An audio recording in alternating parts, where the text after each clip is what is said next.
So you may notice that some things are different around here because I have been doing my spring cleaning of the books, which particularly when you are allergic to dust, it's not at all fun, but it has to be done. Hello beautiful bookworms, my name is Katarina and welcome to my channel, and today I'm going to be wrapping up what I read in the month of March. Oh my god, my birthday is next week. Ooh, somebody kill me. Okay, so this month I have read 6 things, which could actually be 4 things because 2 of the books / mangas that I've read are divided into part 1 and part 2. So they're basically 4 things instead of 6, but let's say 6 because I want to feel like I read a lot. So firstly, I'm going to start with a manga since I only read 1 manga, or 2 if you want to count part 1 and part 2 as 2 different books, which they are actually not, but yeah. So the manga that I read is Go Tanabe's adaptation of H.P. Lovecraft's Mountain of Madness. I read part 1 and part 2, and this was pretty cool. It isn't my favorite manga, but I think that Go Tanabe's work is very, very beautiful, very engaging, and it gives you that creepy little vibe of kind of cosmic horror, kind of descending into madness sort of horror, which I associate a lot with H.P. Lovecraft. Even though I haven't read much of his mythos, I have read the Cthulhu one or Cthulhu, or whatever you pronounce that, but I haven't read a lot of that. So I feel like maybe if I've read H.P. Lovecraft first, I might have enjoyed the adaptations better, but I've heard that H.P. Lovecraft's work, it's really hard to adapt, particularly because he has a specific type of writing which does not measure well with other people's writing and art. But I really enjoy The Mountains of Madness. I enjoyed the other adaptation of H.P. Lovecraft's stories that Go Tanabe did that I've read. I will try to find the video where I talk about that and leave it link up above if I can. Not really sure I can. It's been a while. But this one wasn't as interesting since the first part was really, well, what is this about? Let's get into that. So this is about a team that's going to the Arctic, the Antarctica, and they're going to explore the mountains there and the places there and the penguins and everything. They're going with a biologist, a geologist, and all sorts of teams to actually understand the Antarctica and how it develops and evolves and what can be done there and other stuff. So exploring teams, which is always a nice horror setting, I feel like. And when they get there, the teams split up because they find something interesting, and so they go and check it out. And what happens is that when the teams get together again, the entirety of one of the camps is wiped out in horrifying ways. So the rest of the team is trying to find out what happened to their mates and what is going on. And I think that there's no spoiler to tell you that there's cosmic mythological creatures that are dangerous, because aliens are dangerous. That's the whole Lovecraft premise of the thing, cults and aliens. I didn't enjoy this book as much because you can see the creatures, and for me, when you see the creatures, unless it's a really spooky creature and you only see like bits and pieces of it, when you already see the creature in the movies or TV shows or mangas or books, it kind of loses the eerie, creepy vibe of what is it and where is it. And there was a lot of creatures, and there was a lot of talk about how the creatures evolved and they came to Earth, and I mean, it's beautifully adapted. The art is gorgeous, but I was like, but do I really care? I think the major point of this for me were the double pages with beautiful mountain Arctic art. It was just so beautiful. I'm going to try and show you. I mean, look at this. You cannot break this below 4 stars with an art style like this.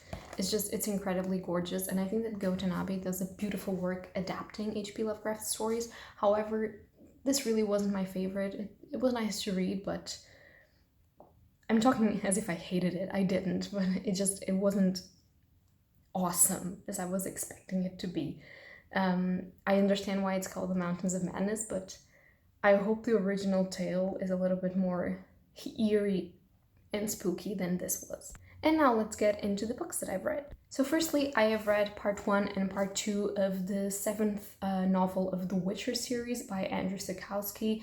I have an entirety of a review of the series done. I think it was my last video before this one. Even so, I'm going to leave it link up above so that you guys can see it. I absolutely loved the Witcher series. It's one of my favorite fantasy series, possibly my favorite fantasy series right now.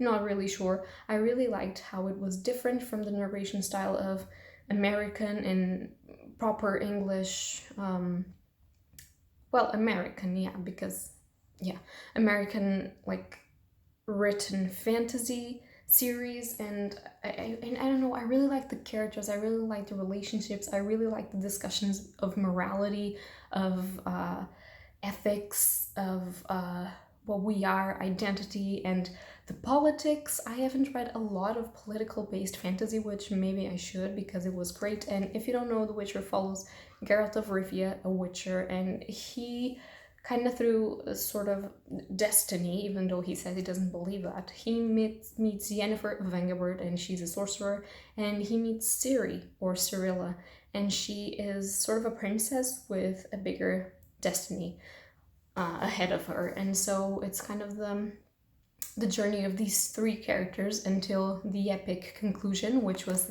these books. It's only 1 book, but Portuguese people decided to put it in 2. I didn't really like the first part as much as the second one. I think that they would be really good together because the first part is slower and the second one is really fast, and it wraps up epically everything. So if they were together, I might have given this 5 stars or 4.5 stars. But in this case, I gave this one 4 stars and this one 5 stars, and I have coherently given all of the other books 5 stars because it's an amazing, amazing fantasy series, and if you haven't read it, you should.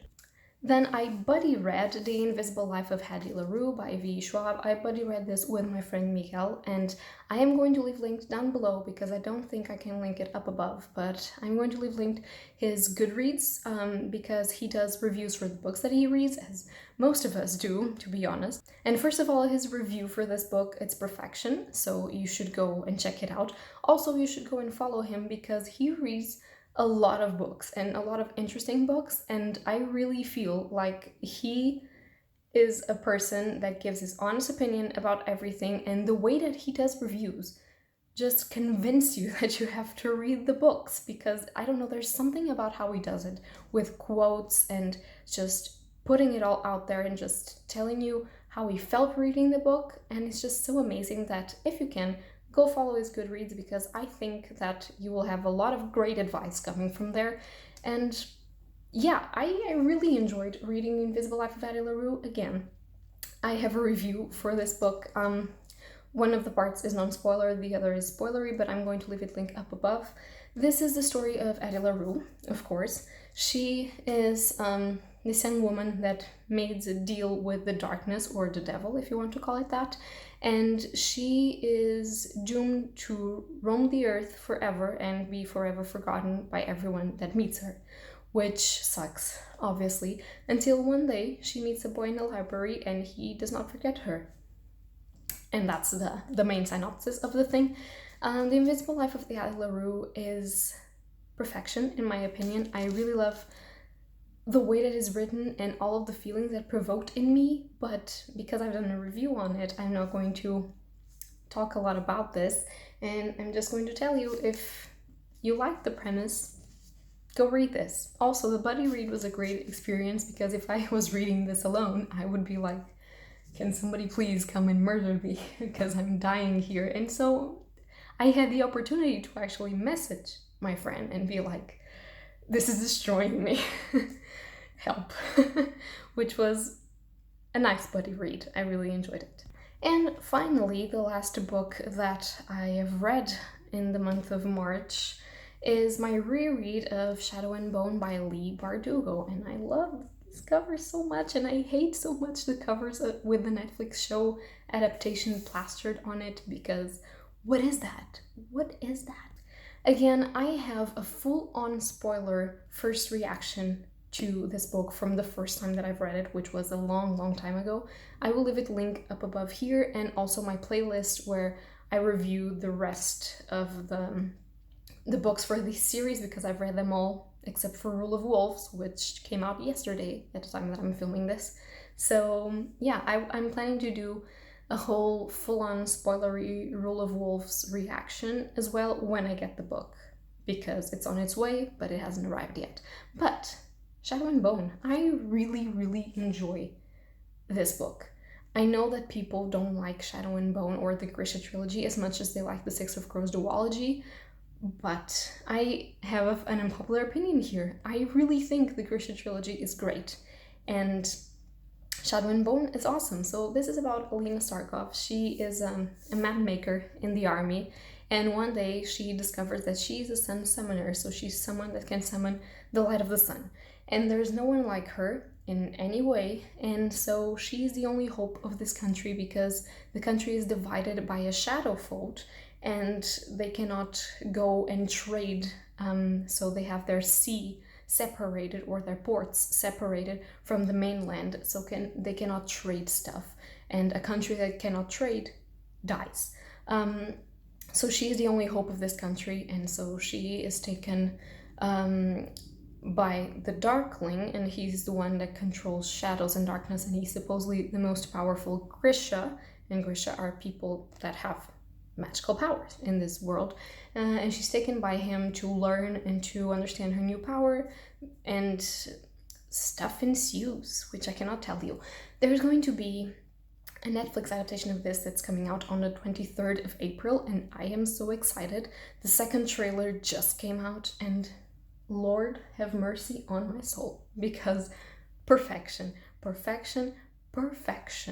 I am really afraid, but I'm really excited, and as usual, I really liked Shadow and Bone.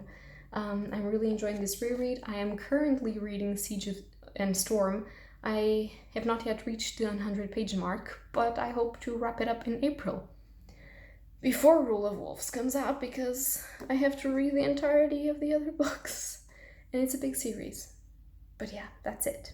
So yeah, that's everything that I read in March. Not a lot, and a lot of reads that already have reviews, so this wasn't a big video, which I think it's nice as well. So if you've read any of these books, which you probably have, because I've read a lot of hyped books this month, tell me something in the comments down below.